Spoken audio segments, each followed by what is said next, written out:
Vamos a intentar sacarle las aristas a la historia, ¿vale? Vamos a intentar qué cosas más negativas, qué cosas más imperfectas le veis a la obra, ¿vale? De esa manera tendremos una pequeña lista de lo más fuerte y una pequeña lista de lo más flojo. De esa manera, cuando hablemos de los puntos que se crean polémicas, entenderemos mejor si son más coherentes esas quejas y esas polémicas o no, dependiendo en cierta manera nuestro grado de ver la obra, claro. Porque incluso siendo 3 personas no somos todo el fandom. Entonces, en esta vez vamos a empezar por Napo. Napo, si tuvieras que juzgar a la obra, igual que has sacado tus puntos por los cuales ha conseguido el éxito, ¿cuáles crees que son los puntos por los que la obra, digamos, más puede conseguir ciertas quejas? Oye, pues yo creo que la principal queja que pudiera tener la gente es el tema de que, el tema superficial de que One Piece es un somnífero. ¿Sabes lo que lo que el argumento que dicen? Guau, pues One Piece ZZZ. Mm, Quizás también porque obviamente el inicio de One Piece obviamente es lento. O sea, si comparamos lo que estamos viendo ahora, o lo que vimos en Dressrosa, o lo que vimos en la isla Gyojin, o en Arabasta, o en Enies Lobby, en cuanto a intensidad, no es nada comparado con lo que vimos en el East Blue. O sea, el East Blue pues es un, sabes, que es como un patio de recreo. Y se siente mucho también eso. El East Blue gana muchísimo en retrospectiva, pero inmensamente, inmensamente. Eso no quiere decir que también para el shonen promedio, tú de repente comparas el capítulo 1 de One Piece con el capítulo 1 de Shingeki no Kyojin, con el capítulo 1 de Naruto, y obviamente se te queda un poquito atrás, ¿eh? Pero porque estos otros te plantean el mundo quizás de una manera más atractiva, ¿sabes? De repente, uy, pues en el de Naruto te explican cómo es el funcionamiento de los Hokages, del tema del sistema de peleas, de muchas otras cosas más. Y quizás tú te enganchas más, porque sí. también de repente ves quizás un protagonista que se luce un poquito más. En cambio, en One Piece es algo más como, vamos a ir de chill, vamos relajados. Para ponernos intensos ya vamos, ya tenemos tiempo después. Ahorita vamos a ir relajados. Ya después, con el tiempo, te vuelves a leer el capítulo 1 y es que tú dices, pero Dios mío, ¿en qué demonios estaba pensando yo? ¿Soy un demente o no tengo nada no tiene nada de sentido lo que estoy diciendo? Pero sí que es cierto que cuando lo ves por primera vez y estás acostumbrado a ver shonens, igual tú dices, está curioso, voy a seguirlo viendo, pero no me termina de calzar del todo varias cosas, porque Bueno, quizás vienes acostumbrado de otras obras. me parece interesante y creo que estoy totalmente de acuerdo que un punto al que podríamos destacar como punto negativo, porque no deja de serlo para alguien que empieza de cero, es que el inicio es algo, digamos, denso, duro o lento, ¿no? Vamos a ponerlo, o sea, no lento, vamos a decir como que difícil, o sea, que no es fácil, digamos, engancharse tan rápido de la obra, ¿vale? Entonces quizá esos inicios, esos primeros pasos en la obra hacen que de alguna manera u otra ya ha habido mucha gente que haya abandonado el siquiera seguir intentándolo. Porque es en plan, buf, esto no va por mí, esto no va para mí, esto no va para mí. Que tiene 1000 y pico capítulos y además empieza así, va, esto no va para mí. Entonces yo creo que es un buen punto y que es realista, ¿vale? Nosotros ahora no lo estamos viendo como eso porque ya estamos metidos de lleno completamente y para nada diríamos que el Blue es malo, no. Pero si nos planteáramos ahora como una idea inicial de empezar a verlo sin tener ni idea y nos dicen que tiene 1040 capítulos o 1047 capítulos o 1046 da igual, pero y que empieza como empieza el Blue, quizás sí que podríamos decir que es complejo, que es complicado, que no es para todo el mundo entrar de golpe así. ¿Tú también estás de acuerdo, Risu, en este punto? Sí, a ver, el principio es un poco atípico en cuanto a que, claro, nadie se imagina que iba a ser un shonen que va a durar tantísimo tiempo. Claro. Además, lo vemos ahora con las plataformas, la gente está cada día más acostumbrada y demanda más, porque como hay más cantidad, tienes más ganas de devorar más rápido Sí. para pasar ya con el siguiente. Y lo que quieres es la epicidad inmediata. Entonces, ¿cuántos shonen no hemos visto que dices tú, bueno, el primer capítulo, quitando, por ejemplo, porque además eso es muy shonen, mostrarte un mundo tremendo, unos protagonistas tremendos, súper épicos en el primer capítulo para que tú quieras entrar en ese mundo. Sí. Lo atípico es que te das cuenta de lo épico que es cuando tú ya estás metido dentro. Tú en realidad no quieres entrar, te vas sumergiendo poco a poco en la obra. Pero como decía, cuántos hemos visto que decimos, pues el primer capítulo, bueno, más o menos, estás un poco a ver qué es lo que hay. El segundo se pone un poco mejor y ya en el tercero empieza la tralla, basta, no sé. Claro, eso en un shonen que te dure, pues, X capítulos. Es que dura 100 por X. Esos 2 primeros capítulos en los que estás introduciéndote un poco en los personajes para después ya meterte en la épica, pues aquí equivale a lo mejor a 100 capítulos. Sí. Por lo que muchas veces la gente dice al principio, oye, porque, a ver, lo analizamos ahora ya estando metido dentro y dices tú, ¿es lento? Sí, es lento, pero lo que digo, te va introduciendo en los personajes poco a poco para que los vayas conociendo poco a poco, y si lo hiciera más rápido, a lo mejor los momentos dramáticos después no tenían ese peso que tienen. Sí, porque tú acabas de conocer a alguien en el capítulo anterior. En cambio, como va tan lento, con perdón, te la va metiendo poco a poco. Poco a y poco, cuando cuidado. tú ya cuando llegas a un momento épico de verdad o dramático de verdad, con peso sentimental, dices tú, ostras, o sea, que no es un tío que conoció en el capítulo anterior, lo conoció hace 50. Y poco a poco has ido interiorizando con él. Entonces es otro tipo de narrativa. Es un shonen, pero no tiene la narrativa convencional de un shonen. Por eso es atípico el principio, es atípico la presentación de los personajes, es atípico en todo. Vale. Es un poco paranoia, pero o sea, como es, y además sabiendo cómo es la shonen, que tú tienes la necesidad de mostrar lo épico, de mostrar toda la tralla de primeras para que te venga la gente, es como si este tío, Oda, hubiera sabido de alguna manera de, vale, que es imposible saberlo, y eso evidentemente ni él lo sabía, pero es como si de alguna manera le hubieran dicho, tú vas a estar 20 años escribiendo esto, y entonces el tío hubiera dicho, vale, pues entonces lo voy a hacer de esta manera, porque nadie te empieza un shonen así, y menos en la Shonen Jump, sin mostrarte la tralla de primeras y tardando tanto en meterse en harina, si no piensa que va a estar muchísimo tiempo, porque todos a los 10 capítulos resulta que no te lo ha visto la gente y te lo tiran abajo y te cancelan el manga. Y sin embargo es como si de alguna manera este tío hubiera sabido, bueno, yo sé que voy a estar 20 años, entonces me lo puedo plantear así, con calma, cosa que nadie puede hacer, ni él mismo, evidentemente. Y lo ha hecho, o sea, se la ha jugado, entiendo yo, o sea, se la jugó. Me lo pueden cancelar en los no sé cuántos primeros capítulos si no tiene éxito. Pero si logro llegar a este punto, a partir de aquí, a la gente se le van a caer los calzones. Sí, tal cual. Pero vamos, veo que también estás de acuerdo que es un paso arriesgado y es el hecho de que, digamos, el paso difícil, ¿no? El paso en el que te juegas que la gente o que ya se mete de lleno a la obra o que se apee de la obra, ¿vale? O sea, digamos de alguna manera. Aparte de este punto, ¿algún otro que tú quieras añadir? ¿Algo que tú consideres realmente que podría ser o podrías entender que sea un paso que no sea para todo el mundo? O sea, o algo que veas en la obra que digas, yo esto lo puedo entender, lo puedo ver como un punto en el que no destaque. O sea, o que no te guste directamente, vamos. A ver, sí es verdad que después ves todas las piezas como encajan y a veces dices tú, bueno, pues esta pieza que está en medio está mucho más floja que todas las de alrededor. Que pasa con algunos arcos, porque también es verdad que es tanta tralla, tanta revelación y tan vivo el mundo que desde que estás en un arco medianamente, lo que sería normal para un shonen, acostumbrado a lo que es la épica de la que vienes a lo mejor en un arco anterior y después ves el siguiente como es y dices tú, ¿y por qué este de en medio que quedó atrás no fue igual? Sí.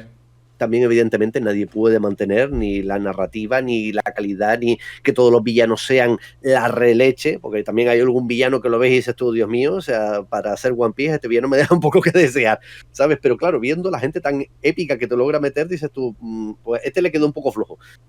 Sí es verdad que hasta qué punto, muchas veces pienso, tratando uno de ser crítico con la obra, hasta qué punto hay cosas que son defectos o que realmente podría no verlos como defectos, pero que la gente, yo puedo entender que lo vea como defecto, que es precisamente una cosa que antes decíamos que era una virtud, es el misterio. Por lo que comentaba antes, la gente tiene tanta necesidad de la inmediatez, del saber ya, porque lo quiero saber ya, que a veces el Oda jugar tan bien con el misterio, a mucha gente la desespera.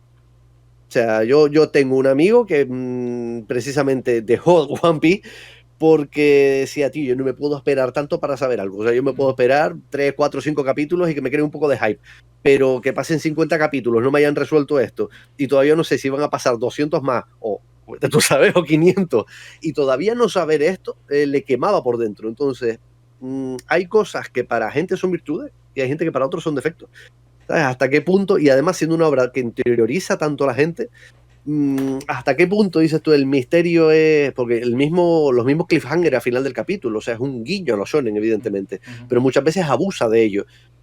Hay mucha gente a la que eso le desespera. También hay otra gente a la que le encanta. Entonces, por eso, pero yo creo, poniéndome en el lado de la gente que le encuentra fallos en cuanto a eso, puedo entender, a mí personalmente me gusta mucho, pero yo puedo entender que haya gente que se desespere con tanto misterio, porque yo necesito que me resuelvas algo, dame algo. Y cuando parece que me has resuelto una cosa, me has planteado otras 7.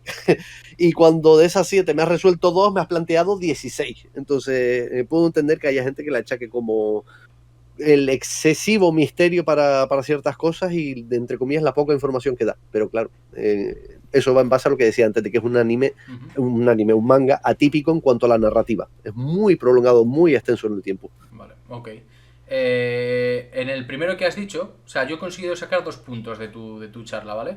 Digamos que la primera de ellos de los puntos estoy súper de acuerdo, que es el hecho de que yo también considero que en una obra que se ha prolongado durante 25 años, que tiene tantísimos personajes, que tiene tantísima narrativa y que tiene tantísimos arcos, considero que sí que se podría decir que tiene arcos... Yo creo que la palabra que podríamos denominar con los arcos sería irregulares. Creo que Sí. hay arcos que consiguen un nivel muy alto, arcos que consiguen un nivel que está bien, y arcos que dices, pues poco, puedo sacar alguna cosa quizá, pero más densos o más carentes de, o sea, que puedo entender. Creo que es un punto que está bastante bien explicado por tu parte, porque yo también consideraría que para una persona que se mete a ver One Piece y que no está tan acostumbrada y que, sobre todo igual quizá más gente joven que no está tan acostumbrada, tenga más paciencia, que te vayas encontrando con arcos que bajan un poco el listón comparado con otros, pues sí que lo podríamos definir como irregular, que no malo, pero irregular, ¿no? En este aspecto estoy de acuerdo. Y a mí, sí, dime, Napo. fíjate que cuando decías lo de arcos irregulares, arcos buenos, arcos malos, y claro, después tenemos Skypiea, que es literalmente todo junto. Que es que si a cada persona que le preguntes de Skypiea va a tener una opinión distinta. Es como que todos vimos un Skypiea distinto al del resto, ¿sabes? Tal cual. Oye, igual Skypiea es el One Piece, ¿eh? Porque nos dijo Riley que dependiendo de quién llegue le opinaba una cosa a otra. O sea, que igual Skypiea es el One Piece. No, pero estoy totalmente de acuerdo. Hay arcos concretos que... un par de ellos, porque no todos, pero hay un par de arcos en concreto que depende mucho de quién es la persona que hable, de que si le parece mejor o peor y tal. Sí es cierto que hay alguno, por ejemplo, yo creo que todo el mundo opina, o la mayoría opina, que quitando un par de cosas que ocurren en ese arco, quizá de los más débiles o flojos es el de la isla Yojin, ¿vale? Pero lo vemos con el hecho de que lo único que vale ese arco es para sacar cierta información de lo de los esclavos y de los Yojin, y para que al saber un poco más de Jinbei, y para lo de la movida con Big Mom, pero a la hora de la verdad, y lo del arma ancestral, claro. Pero ahora la verdad, con los villanos que nos presentan, el drama que nos presentan y tal, pues es un poco como un Arlong Park 2.5, ¿no? De alguna manera. Entonces, es como de alguna manera repetir el inicio, o sea, lo que te decía antes, de que yo al principio no te voy a mostrar toda la tralla y no voy a tener el principio épico que tú esperas. Sí, exactamente. Pues en la vuelta al nuevo mundo, la reunificación de la tripulación, eso es un momento de los más épicos de la serie. Sí. Y tú estás diciendo, espero que llegue aquí ahora todo el mundo con perdón y se va a liar aquí la de Dios, porque está todo el mundo subiendo por las paredes. Pues no te voy a dar el inicio épico que tú esperas. Exactamente. Y es que también entonces, y ahí está el tema de que es un arco que tiene muchísimas carencias, porque yo estoy de acuerdo en todo lo que dicen, pero también gracias a esas carencias llega a estar infravalorado, pero por demasiado. Sí. Pero es porque si te pones a ver... Napo, es lo que yo te estaba diciendo antes. Estaba hablando de irregularidad, pero no de algo malo per se, sino irregular. Significa que cuando la irregularidad te hace que dudes de un arco, al final puede que pienses que es peor de lo que es, porque le comparas con arcos que son mucho mejores. Eso es a donde yo quería ir. Porque, por ejemplo, tenemos a la isla Gyojin, donde sí, el arco realmente pues tiene problemas incluso hay momentos en los que es complicado verlo. Sí. Pero es que después también te plantea momentazos como el de la transfusión de sangre, por ejemplo. No, está claro. Que a día de hoy ¿Me entiendes? Que a día de hoy es como, sí, obviamente un arco no tiene que vivir de un solo momento, Ujú, tal cual. pero creo que quizás es un arco con sus más y sus menos, o sea, es bastante contratado, tiene cosas muy buenas, como también cosas muy malas, porque allí es donde se nos introduce a Otohime y a Fisher Tiger, por ejemplo. Sí. Son personajes muy buenos, Y, pero es como eso, es como, pero también, es como dicen, pero también luego en ese mismo arco tienes a a Jody seguramente Jones a Jody y a Jones Van der y Decken. a Van der Decken y a toda la tropa Ufi esa montada, y tienes a un Sanji que lo único que hace es desangrándose y estar que no puede vivir con Claro. las mujeres y que no aporta más que sangrar por la nariz. Me quiero referir que a la hora de la verdad, pues ahí toma y dacas, ¿no? Vamos a dejarlo. Entonces, Ujú. yo creo que es un punto que es así, porque estamos refiriéndonos a la isla Yojin, pero también hay más arcos en los que sí, que sí, no, o un poco mejor, un poco peor. Entonces, yo considero que para ser una obra tan larga, sí que deberíamos de poner como un punto más carente de los arcos, porque sí que considero que pueden ser de una calidad más irregular, que no todos son de la misma calidad, vamos. Entonces yo creo, no sé si tú Napos también lo considerarías como que podemos ponerlo como un punto lo del arcos irregulares. Sí, sí. Ok. Sí, incluso yo también me atrevería a darle también más importancia a ese que dijo Rizu de la excesiva necesidad de Oda por El misterio. generar un cliffhanger. No, no, por el misterio, yo no lo veo tan así, porque también hay que entender que One Piece nosotros lo estamos consumiendo semana a semana, cuando realmente, por la manera en la que se cuentan las cosas, yo creo que es incluso más idóneo consumirlo por tomo, y es donde quizás ¿sabes? Como que te va a dejar mucho más, una experiencia mucho más gratificante, o incluso verlo del tirón, porque ya si te lo ves del tirón, es una gozada. Pero yo pondría también lo de la necesidad de Oda de generarte expectativas siempre En todos los capítulos al final, sí. con siluetas, exacto, con siluetas misteriosas, con Mm. esto y aquello, con personajes que supuestamente mueres y resulta que después no. Entonces, como que todo eso al final te va generando unas expectativas que después como que, incluso, por ejemplo, con el tema de las siluetas misteriosas, se va yendo con el tiempo. En el momento en el que se nos plantea la mamá de Enel como personaje posible, con esa silueta misteriosa, todo el mundo quedó como, ¡buah! Pues ¿quién será? Pues ¿quién será? Y el tema del momento fue ese, fue el trending topic de ese momento, ¿quién será la silueta? Hoy en día nadie se acuerda de la silueta y nadie le da importancia a la silueta. Entonces es como, sí, están bien los cliffhanger, pero tienes que también saber dosificarlos, Sí. porque a veces una revelación que podría pintar para poder haber sido algo bastante interesante, Ujú. hoy en día se nos revela cuál fue la silueta y a menos que sea un personaje que bajo ningún concepto hubiéramos esperado en Wano, Ujú. vamos a decir, ah, esa era la silueta. Yo creo que aquí voy a matizar una cosa. Creo que, antes lo ha hablado Risu, y yo creo que tenemos que diferenciar. Yo no creo que tengamos que poner un punto donde se denomine misterios excesivos o algo así, ¿vale? O sea, creo que no iría por ahí. Yo creo que los verdaderos misterios, los verdaderos plot twists que llegarían en su momento, que duran meses y años, son los buenos, son los que más calidad tienen, las que te van a romper el culo. Básicamente te lo van a romper aunque no quieras. Em, Creo que lo que sí que podríamos hablarlo como un punto intermitente, un punto también irregular o como un punto excesivo, es como dices tú, los cliffhanger o las realmente altas expectativas que utiliza Oda para generar esas expectativas. O sea, que tú un misterio que sabes que se va a descubrir dentro de 40 o de 100 capítulos, sabes que va a tener calidad, que eso está preparado, que esa sí que te va a romper. Pero un misterio que sabes que te lo pone con una silueta al final del capítulo y que a los 2 capítulos va a salir, sabes que es 50% de que te va a romper el culo, 50% de que es una troleada, ¿vale?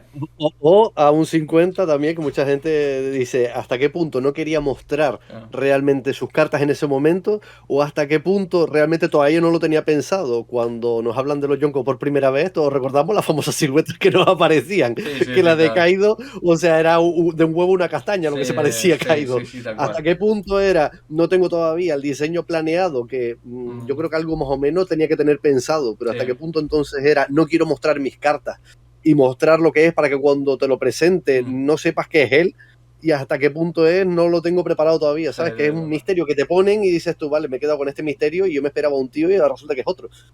Ujú. No, no, totalmente de acuerdo, totalmente de acuerdo. Entonces yo creo que podremos, incluso las no muertes que llamamos, las no muertes míticas que se queja todo el mundo, yo creo que entrarían dentro de las excesivas expectativas. O sea, me quiero referir, porque las genera él. Las genera él, ¿no? Entonces yo no creo que las no muertes sea algo aparte. No, creo que entra dentro de este grupo. Creo que una silueta que al final es Hiyori cuando todo el mundo se pone a pensar en Toki, es que está generando expectativas. Una muerte que al final no lo es, que te genera un ambiente alrededor que dices, joder, qué epicidad, qué buena muerte, y luego no lo es un coitus interruptus, y es porque te está generando una expectativa de una muerte.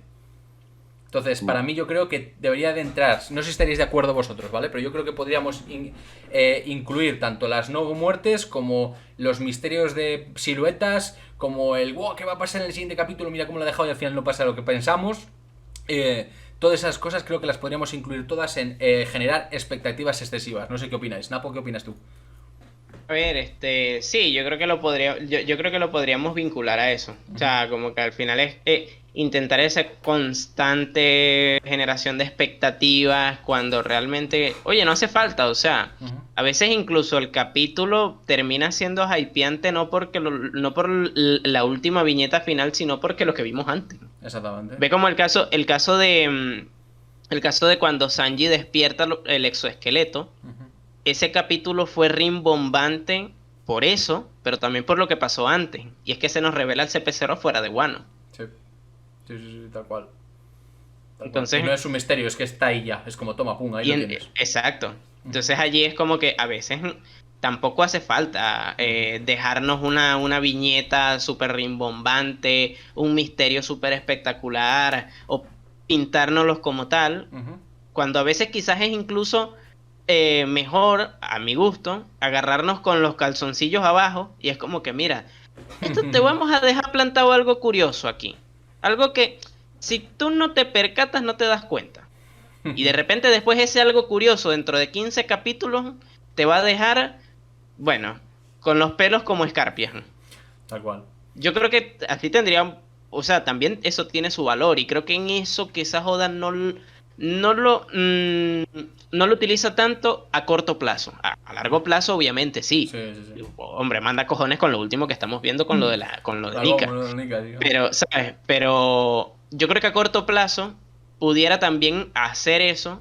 Y así hace que también la gente como que muchas personas lean con más atención. Cosa que hoy en día es muy común leértelo de corrido casi que por costumbre. Tal cual. Y tú lees y te saltas temas y te saltas cosas. Y a veces quizás con esto fomentarías también a eso. Totalmente de acuerdo, Napo. Creo que hay maneras y maneras de llamar la atención de la gente y cuando le dices a una persona, ya sea una chica o un chico, de que vas a quedar con ella y que las tres veces parece que vas a quedar y no quedas, y vas a quedar y no quedas, y vas a quedar y no quedas, al final te mandan a tomar por culo y dices, deja de joderme, ¿entiendes? Que ya me había hecho ilusiones hasta 3 veces. Creo que es un ejemplo de mierda absolutamente, pero que bueno, que podría venir al caso, que es simplemente por el hecho de decir, coño, hay momentos para crear expectativas y hay momentos que simplemente o lo haces o no lo haces, pero no des más vueltas al asunto, ¿no? Y además eso puede generar, pues, que el público ya esté más preparado para ciertas cosas. O sea, es en plan como lo que decimos, ¿no? Las no muertes, parece que va a morir alguien y dice, yo no me lo creo, ya no me lo creo. O ese tipo de cosas. Y creo que simplemente es eso, que durante tanto tiempo has generado expectativas que si no las acabas cumpliendo, pues pasa lo que pasa. ¿Qué vas a decir, Napo?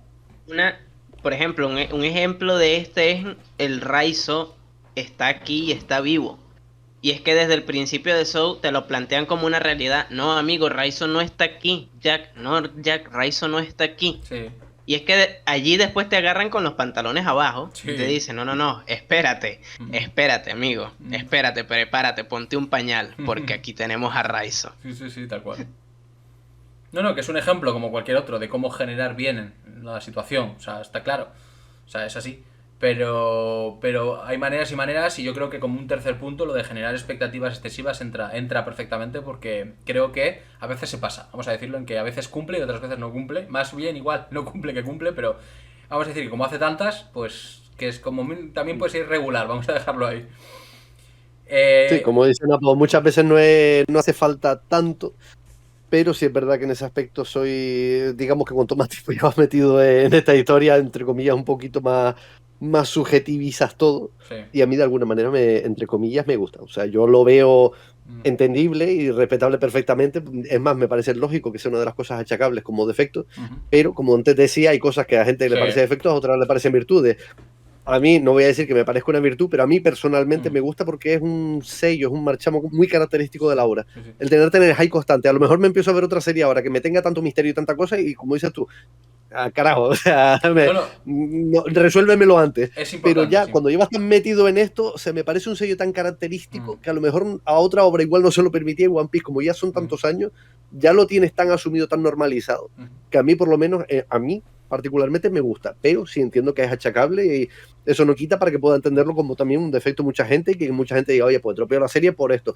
Lo puedo entender perfectamente. O sea, yo entiendo. Como que si me gusta mi coche negro, me gusta mi coche azul, me gusta mi coche blanco. O sea, depende de gusto. Tal cual. Yo entiendo perfectamente tu punto y además, en parte, yo también estoy como tú, vamos, en ese punto concreto, pero lo que hemos hecho aquí ahora es coger la obra para bien y para mal y bajarla al barro, ¿no? Entonces, como hay que bajarla al barro, hay que pensar más realistamente y menos subjetivamente, ¿no? Entonces, en este caso en concreto, yo estoy de acuerdo con que... Ahora os voy a preguntar, ¿tenéis algún punto más? O yo lo digo porque de momento tenemos un inicio difícil, ¿vale? Difícil para alguien nuevo. Dos, cuando digo inicio difícil, no solo puede ser por el ritmo o por la falta de epicidad del inicial, sino incluso también por el dibujo. Porque Oda mejora con el paso del tiempo. Y el dibujo inicial es muy cartoon, no cartoon de dibujos de cartoon, pero sí como que todavía era un poco que no estaba muy pulido del todo. Y claro, tú empiezas a ver ese dibujo y empiezas a ver un poco cómo empieza la historia y dices, joder, aquí epicidad, mis cojones. Básicamente es una idea, ¿no? Entonces, creo que va por ahí, va por ese ritmo y por esa atmósfera que crea inicialmente y por el dibujo. Pero bueno, es algo así, un inicio complicado, difícil, vamos a dejarlo. Segundo, los arcos irregulares, que hay tantos arcos y muchos de ellos son tan largos que hay algunos que pues cumplen más o cumplen menos y que puede ser, pues eso, para una obra tan larga puede ser un inconveniente para hacer un qué personas. Y el tercer punto sería el de generar expectativas en exceso, ¿vale? Generar demasiadas expectativas, el querer crear cliffhangers constantemente y que todo el mundo esté diciendo, esta ya no me la creo, esta a ver qué me va a sorprender Oda, ¿vale? No sé qué. Esos tres puntos creo que han quedado claros.